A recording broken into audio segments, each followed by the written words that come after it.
আসসালামু আলাইকুম, welcome to জেসিস টুকিটাকি ব্লগ। আজকে 30 রোজা অর্থাৎ ঈদের আগের দিন। আগামীকাল পবিত্র ঈদ উল ফিতর।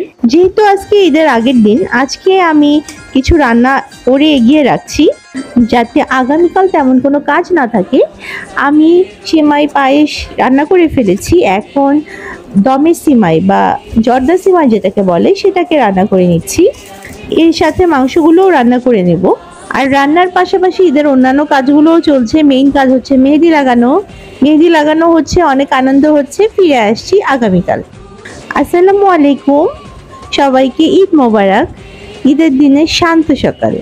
যেহেতু আমি গতকালকেই আমার ম্যাক্সিমাম রান্নাবান্না শেষ করে রেখেছিলাম, এই জন্য আজকে তেমন কোনো কাজ নেই। আজকে শুধু খিচুড়ি আর পোলাও রান্না করব। এদিকে আমি টেবিলে সব ডেজার্ট আইটেমগুলো দিয়ে দিয়েছি। নামাজে যাওয়ার আগে সবাই মিষ্টি মুখ করে যাবে। সবাই ঈদের নামাজে চলে যাচ্ছে। ওরা যাওয়ার পর আমি আমার বাকি কাজগুলো করে নেব। আমার বাকি কাজ বলতে ঘরটা গুছিয়ে ফেলা, যেহেতু আজকে বুয়া আসবে না। আর এই খিচুড়িটাও রান্না করে নিচ্ছি। এখন খিচুড়িটা রান্না করব, তারপরে পোলাওটাও রান্না করে নেব। আমার রান্না শেষ পর্যায়ে, এর মধ্যে ওরাও চলে এসেছে নামাজ পড়ে। নামাজ পড়ে এসে বাচ্চাদের প্রথম কাজ হচ্ছে আমার কাছ থেকে সালামি নেওয়া।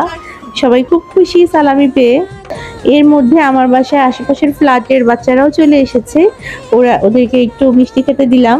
সবাই মিলে খাওয়া দাওয়া করে নিচ্ছি। আর এর মধ্যে আমাদের বাসায় গেস্ট চলে এসেছে। আমার দাওরের বউ, বাচ্চা সবাই মিলে চলে এসেছে। গেস্ট আসার পরই মূলত মেইন আনন্দ শুরু হয়েছে বাসার মধ্যে।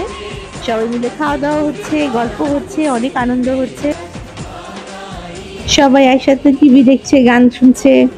অন্যরকম একটা পরিবেশ। ঈদের আনন্দ আসলে এটাই। এর মধ্যে আমি চাও বানিয়ে নিলাম। সবাই মিলে একসাথে এখন চা খাবো। আড্ডা দিতে দিতে চা না হলে আসলে জমেই না।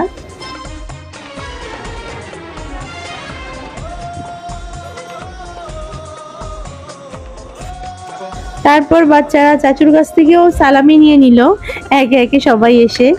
এরপর এরা চলে যাবে, এই জন্য ওদেরকে বিদায় দিতে চলে আসলাম। ওদের কাজ আছে, তাড়াতাড়ি করে চলে যাচ্ছে।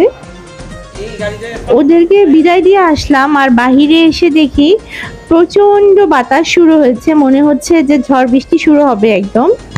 আমার আজকের ঈদের ভিডিও এই পর্যন্তই। ভিডিওটা ভালো লেগে থাকলে লাইক, কমেন্ট এন্ড শেয়ার করে আমাদের পাশে থাকবেন। সবাই ভালো থাকবেন। আসসালামু আলাইকুম।